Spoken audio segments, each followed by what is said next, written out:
مبارک کو مختلف ناموں سے یاد کیا جاتا ہے۔ اسے یوم الفرقان بھی کہا ہے قرآن شریف نے، کیونکہ 17 رمضان المبارک 2 ہجری کو مقام میدان بدر میں ایک جہاد اچانک پیش آیا جو بدر نامی شخص کی سرزمین پر واقع ہوا، اس لیے اس جہاد کا نام غزوہ بدر رکھا گیا۔ محل وقوع کے لحاظ سے اسے غزوہ بدر کہتے ہیں۔ وہ جاگیردار جس کا علاقہ تھا، جس کے زیر قبضہ وہ زمین تھی، اس کا نام بدر تھا۔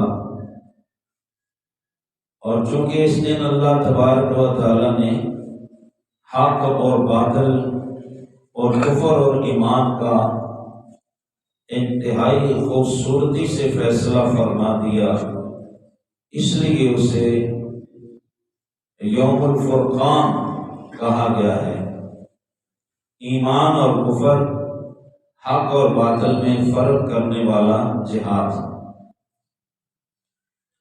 بدر شریف کا غزوہ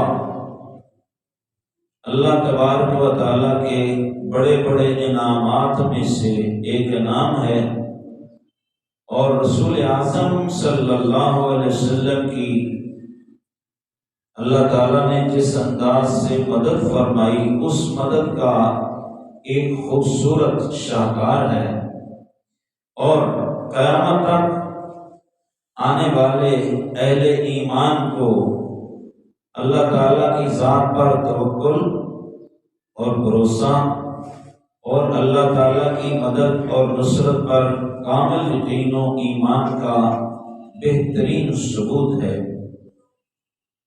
اور یہ کہ بدر شریف کے واقعے سے اہل عرب کی آنکھیں کھل گئی کہ جو اسلام کو، مسلمانوں کو کمزور، ناتواں اور کم حیثیت سمجھتے تھے، بدر کے جہاد نے انہیں واضح کر دیا اور بتا دیا کہ ایمان اللہ تبارک و تعالیٰ کا پسندیدہ دین ہے۔ ایمان ایسا وصف ہے کہ جس کے اندر کامل طور پر یہ داخل ہو جاتا ہے، اللہ تبارک و تعالیٰ اگر ساری دنیا بھی مومن کے مخالف ہو جائے تو اللہ کریم پھر بھی اس ایمان والے کی مدد فرماتا ہے۔ اس کا مطلب یہ ہے کہ حالات کبھی بھی مسلمان کے حق میں نہیں ہوئے شروع سے لے کر آج تک، لیکن مومن کو حالات کے دباؤ میں آ کر اپنے مشن سے پیچھے نہیں ہٹ جانا چاہیے کہ حالات سازگار نہیں ہیں، بلکہ مومن کو اللہ تبارک و تعالیٰ نے اس بدر شریف کے ذریعے وہ طاقت اور اس مدد اور نصرت کا یقین دلایا ہے کہ حالات خواہ کیسے بھی ہوں، حالات کتنے ہی ناسازگار ہوں، دشمن کتنا ہی بڑا طاقتور ہو اور کتنی بڑی تعداد میں آ جائے، جب دل کے اخلاص سے اللہ تبارک و تعالیٰ کو پکارنے والے اور اللہ کے رسول صلی اللہ علیہ وسلم پر غیر مشروع طور پر اپنی جان نشاور کرنے والے اپنی جانیں ہتھیلی پہ رکھ کر آ جاتے ہیں، تو اگرچہ ان کے حالات موافق نہ بھی ہوں، خالق کائنات آسمان سے ان کی مدد نازل فرماتا ہے۔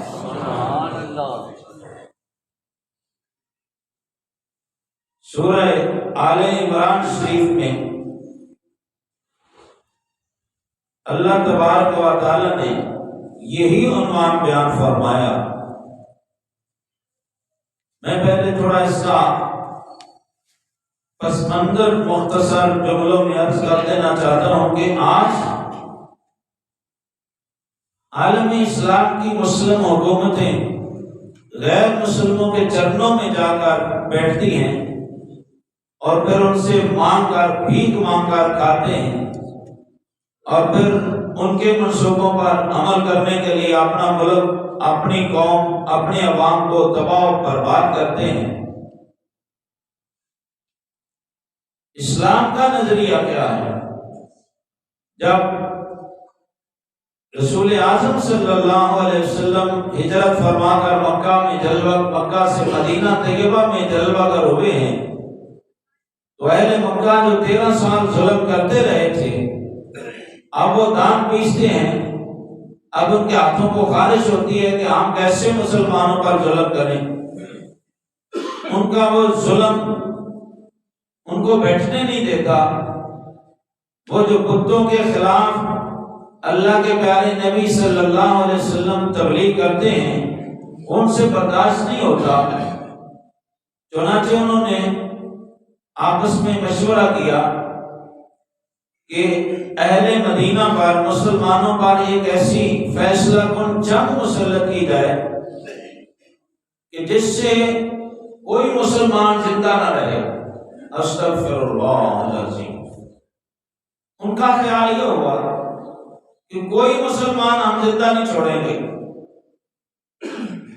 اس مقصد کے لیے ظاہر ہے بہت بڑے لشکر کی ضرورت ہے، اسلحے کی ضرورت ہے، اور لشکر اور اسلحہ کی ضروریات پوری کرنے کے لیے پیسے کی ضرورت ہے۔ اب اتنا پیسہ کہاں سے لائیں کہ عالم اسلام کو مٹا دیا جائے؟ تو پورا مکہ اس بات پر متفق ہو گیا کہ کسی کے پاس 10 روپے بھی ہیں اس وقت کے رائج الوقت سکے کے، تو وہ 10 روپے بھی دے اور تجارت کی جائے بیرون ملک جا کر، وہاں سے لاکھوں روپیہ منافع کما کر اس کا اسلحہ خریدا جائے اور لشکر تیار کیا جائے، فوج بنائی جائے اور اس فوج اور لشکر اور اسلحے سے مسلمانوں کو کچل کر رکھ دیا جائے۔ اب یہ منصوبہ کفر نے بنایا مکہ شہر میں بیٹھ کر۔ جب اس پر عملی جامہ پہنایا گیا، اس کو لشکر تیار کیا گیا، تجارتی قافلہ، یہ یمن جائے گا، شام جائے گا اور وہاں سے لاکھوں کروڑوں روپے منافع کما کے لائے گا، اور اسلحہ بھی مختلف ملکوں سے اور پیسہ بھی، تاکہ ہر طرح کی ضروریات پوری کی جائیں۔ تو پہلی بات یہ ہے کہ رسول کائنات صلی اللہ علیہ وسلم نے اس قافلہ کو روکنے کی کوشش کی تاکہ یہ قافلہ تجارت کے لیے نہ جا سکے اور اسلام کے خلاف یہ پیسہ نہ جمع کر سکے۔ سب سے پہلا کام آپ نے یہ کیا۔ لیکن اس کے راستہ پر جب حضور پہنچے تو پتہ چلا کہ وہ 2 دن پہلے اس راستے سے قافلہ گزر گیا ہے، اب وہ ضرور تجارت کرے گا۔ اب میرے آقا صلی اللہ علیہ وسلم نے یہ منصوبہ بنایا کہ اچھا، جب یہ قافلہ واپس آئے گا اتنی دولت لے کر جو اسلام کے خلاف استعمال ہونی ہے، اتنا اسلحہ جو اسلام کے خلاف استعمال ہوگا، ہم وہ اسلحہ مکہ نہیں پہنچنے دیں گے۔ جب یہ منصوبہ بنایا میرے آقا صلی اللہ علیہ وسلم نے، جب آپ نے خبر دینے والے صحابہ کرام کو مختلف جگہوں پر بھیجا ہوا تھا، انہوں نے اطلاع دی کہ امیر قافلہ ابو سفیان کا قافلہ کروڑوں روپے اور مختلف قسم کا اسلحہ لے کر حجاز کی سرزمین میں آ چکا ہے، لہذا اس کو روکا جائے تاکہ نہ وہ پیسہ مکہ میں پہنچے اور نہ مسلمانوں کے خلاف کوئی قدم اہل مکہ اٹھا سکے۔ چنانچہ اس مقصد کے لیے، اس قافلہ کو روکنے کے لیے جب فوری اطلاع ملی تو میرے اور آپ کے پیارے آقا سید عالم صلی اللہ تعالی علیہ وسلم نے فوری طور پر اعلان کیا کریم آقا علیہ السلام نے کہ ابھی اس وقت جو مدینہ شریف میں تیار ہیں سواریوں پر یا پیدل چل سکتے ہیں وہ چلیں، دیر نہیں چاہیے۔ چنانچہ فوری طور پر صرف ایک گھوڑ سوار حضرت مقدام بن اسود رضی اللہ تعالیٰ عنہ کے پاس ایک گھوڑا تھا اور 80 اونٹ میسر آئے، صرف 80 اونٹ، باقی پیدل تھے۔ یہ 314 صحابہ کرام حضور کے ساتھ ہوئے اور فوری طور پر آپ نے فرمایا کہ آپ مزید کا ہم انتظار نہیں کر سکتے ورنہ قافلہ نکل جائے گا۔ ادھر ابو سفیان نے بھی اپنے جاسوس چھوڑے ہوئے تھے، اس کو بھی خطرہ تھا، اس کے جاسوسوں نے بھی اسے بتا دیا کہ اللہ کے رسول تمہیں روکنے کے لیے چل پڑے ہیں۔ اس نے فوری طور پر راستہ بدلا۔ سب سے پہلا کام اس نے یہ کیا کہ ایک شخص کو سونے کے سکے اجرت کے طور پر دے کر بڑی تیزی سے اسے مکہ بھیجا، جا کے بتا دو کہ مجھ پر حملہ ہونے والا ہے، میری حفاظت کرو۔ وہ مکہ پہنچا اور ابو سفیان نے راستہ بدلا۔ آگے پھر جو ہوا واقعہ وہ مشہور ہے کہ سارا مکہ باہر نکل آیا اور ابو سفیان مکے پہنچ گیا۔ مکے والے ادھر آ گئے۔ بدر کے میدان پر عالم اسلام اور عالم کفر کا تقابل ہوا۔ اب وہ ساری تفصیل جو 17 رمضان کو بدر کے میدان میں ہوئی وہ تو بہت زیادہ تفصیل ہے۔ میں نے اس کا پس منظر تھوڑا آپ کے سامنے رکھا، لیکن ساری تفصیل چند منٹوں کے خطبے میں بیان نہیں کی جا سکتی۔ میں اس کے کچھ نتائج آپ کے سامنے رکھنا چاہتا ہوں۔ نتیجہ یہ ہے حضرات، سب سے پہلی بات جو میں نے کی کہ یہ جو غزوہ بدر ہوا، یہاں تعداد آپ دیکھ لیں، اہل مکہ کی 1000 ہے اور مسلمان سپاہیوں کی تعداد 313 ہے۔ ایک گھوڑا ہے صرف، ان کے 1000 لشکر کے پاس گھوڑے ہیں، 80 اونٹ ہیں، ان کے پاس اونٹ بھی بڑے ہیں، گھوڑے بھی بڑے ہیں، ان کے پاس صرف چند تلواریں ہیں۔ ان کا ہر بندہ سر سے پاؤں تک لوہے میں جکڑا ہوا ہے۔ تو یہ صورتحال ہے۔ لیکن یہ جو 313 ہیں خالی ہاتھ بھی ہیں، بلکہ آپ اگر ان کا مطالعہ کریں تو ان میں بہت سارے ایسے ہیں جن کے سر پر سر ڈھانپنے کے لیے دستار نہیں ہے، پاؤں میں جوتا نہیں ہے، اور ان 313 میں چند ایسے بھی مجاہد ہیں جن کے گلے میں قمیض بھی نہیں ہے۔ ان کی مالی حالت یہ ہے کہ گلے سے ننگے ہیں، قمیض نہیں ہے، کپڑا نہیں ہے پہننے کے لیے، صرف ایک تہبند باندھا ہوا ہے پردے کے لیے بس، اور آئے گے اس لیے 1000 کا مقابلہ کرنے کے لیے۔ اب میرے آقا صلی اللہ تعالی علیہ وسلم نے جب ان کو دیکھا، یہ سر سے بھی ننگے ہیں، پاؤں سے بھی ننگے ہیں، قمیض گلے میں نہیں ہے، تو میرے کریم آقا علیہ السلام نے اللہ تعالیٰ کی بارگاہ میں عرض کیا، اے اللہ کریم، یہ جو تیرے دین کے لیے مجاہد آئے ہیں، جنہوں نے اپنی کسی چیز کی پرواہ نہیں کی ہے، اے میرے مالک، اگر آج تو نے ان کی مدد نہ کی تو قیامت تک پھر تیرا نام لیوا کوئی باقی نہیں رہے گا۔